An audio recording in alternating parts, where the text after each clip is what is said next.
talk to me about targeted axillars, because I think you've got a lot of, we've all got experience on it, but I'm interested in your take on it, because we've headed towards the future, but at the present.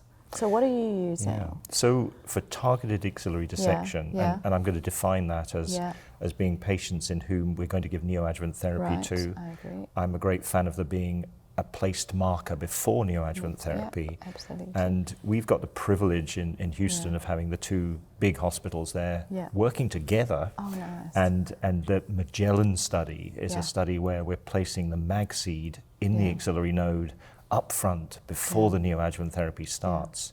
And we're finding it not only easy for the imaging team to do that, but downstream when we come to surgery, it's in the node, which may have shrunk from 1 or 2 centimeters down to something that's just a fibrotic remnant, but the seed is in there. Yeah. And this is really exciting. It's sort of replicating the Mari procedure the Dutch were so good at. Absolutely. But whereas in the US we can't place a radioactive seed and leave it for more than 5 days, there isn't that issue with the mag seed. I think the word dissection is a word that it kind of frightens me, as we've seen. Those are other nice studies. The definition of an axillary dissection from, what was it, 24 to 21 to 16 to 12 to now 7 or less. So is a sampling, and I'm interested in what you're doing. It all started with the Sentinel. Yeah.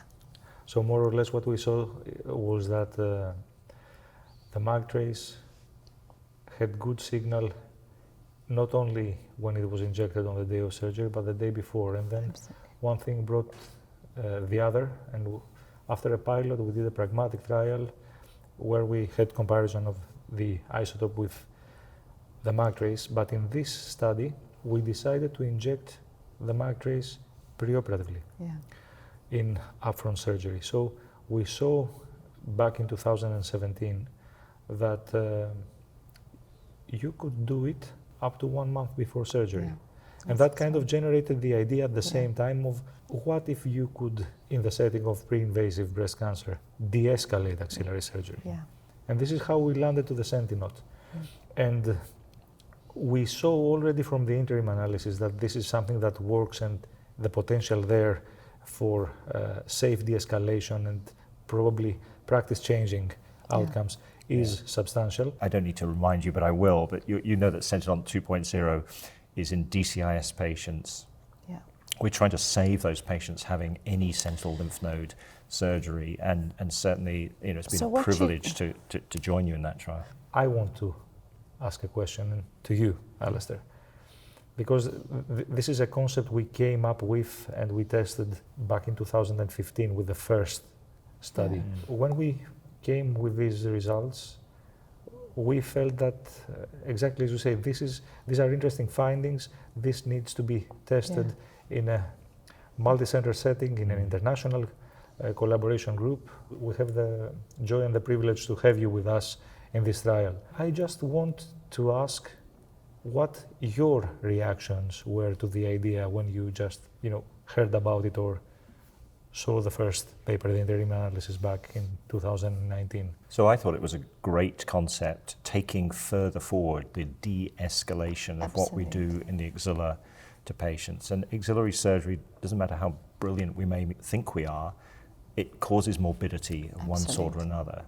So what I like about the Sentinel 2.0 trial is that we inject the mag trace into the breast at the time of the primary surgery. Usually a mastectomy, can be for high risk, lumpectomy as well. And then we don't interfere with the axilla at all at that time. And then only in that 1 out of 5 patients where there turns out to be something invasive, and it may be slightly more, slightly less than that, we will then need to go back and sample the axillary lymph nodes. And that's the rare occasion, 1 out of 5, as I say, where the randomization between the various technologies is going to, I suspect, prove what we need to do in the future. But within that trial, we're saving 4 women out of 5 having axillary surgery. And that in itself, I think, is a huge quality issue for us in moving surgery forwards. Absolutely. Or encysted papillary lesions, all those bizarre ones that you don't know. I think that was something that was kind of present in my mind for several years while we were still doing the first study, because, you know, one of the reactions that we had to this concept is that, but you do not need to do it. Anyway, you do not need to do it anyway. So I thought, well, for starters, we are not telling you to do it, we're just suggesting how it would be safer to omit it. Yeah. And then when we went back to a guideline level to see when do national or international guidelines advocate on upfront sentinel lymph node biopsy, when should you consider it in the presence of pre-invasive lesions like the PLCIS or DCIS mostly.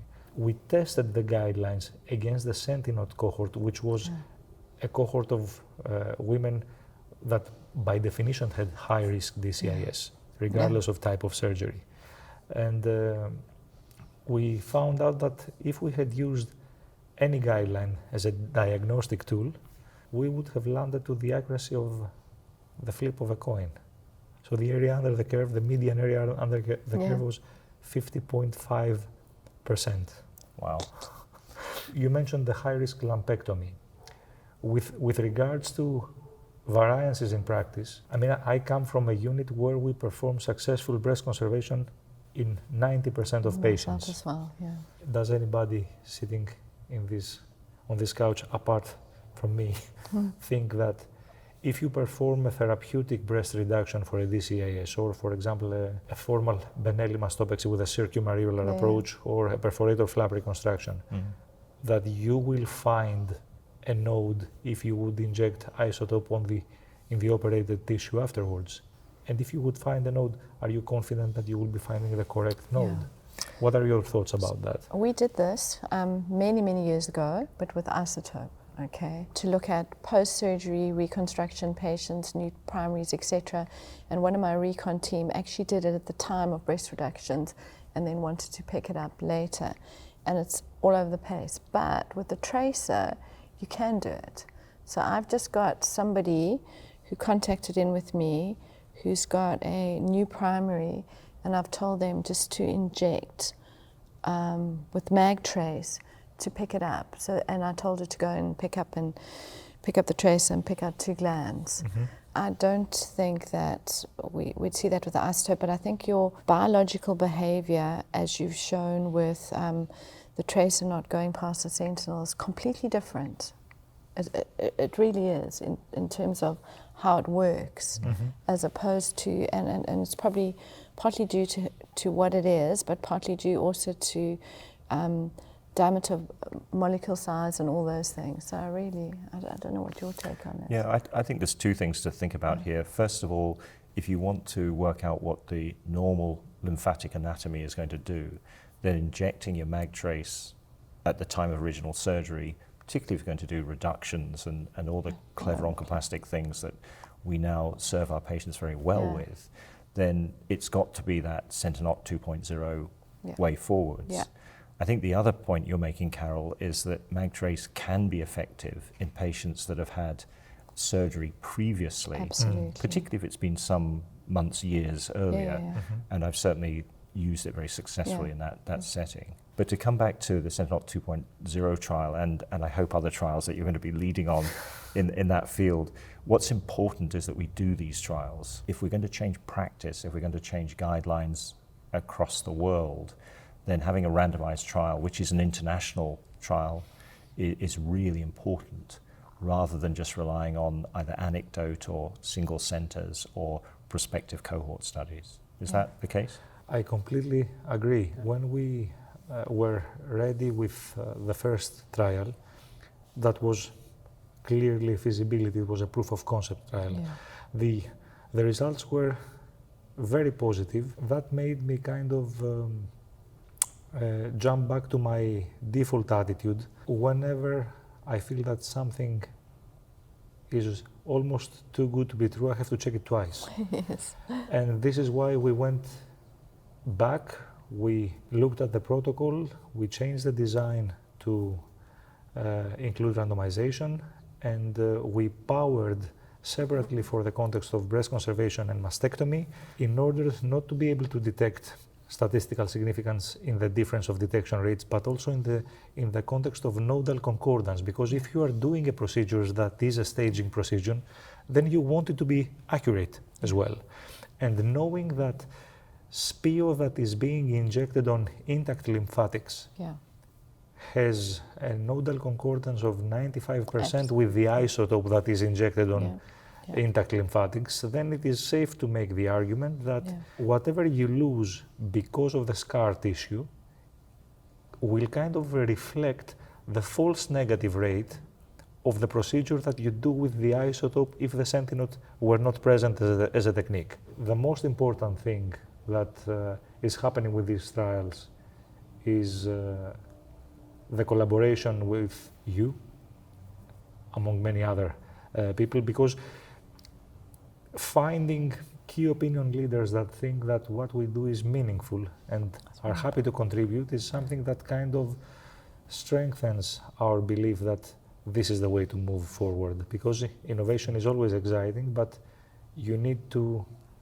validate it, you need robust evidence, you need to make it work. So the only way forward is an international collaboration, a randomized controlled trial. I think it will provide us with robust data to make some decision afterwards. And we are actually planning to do the same thing, following the findings that suggest that MAGTrace can be injected before neoadjuvant treatment. So we are planning to do the same thing. I think that would be so exciting, and you're being very kind to those of us that are following your lead. And certainly there are a number of centers now in the US that I have learned from you. I mean, I think that there are probably a few papers by Alastair Thompson I have not read and not been inspired. You're very kind.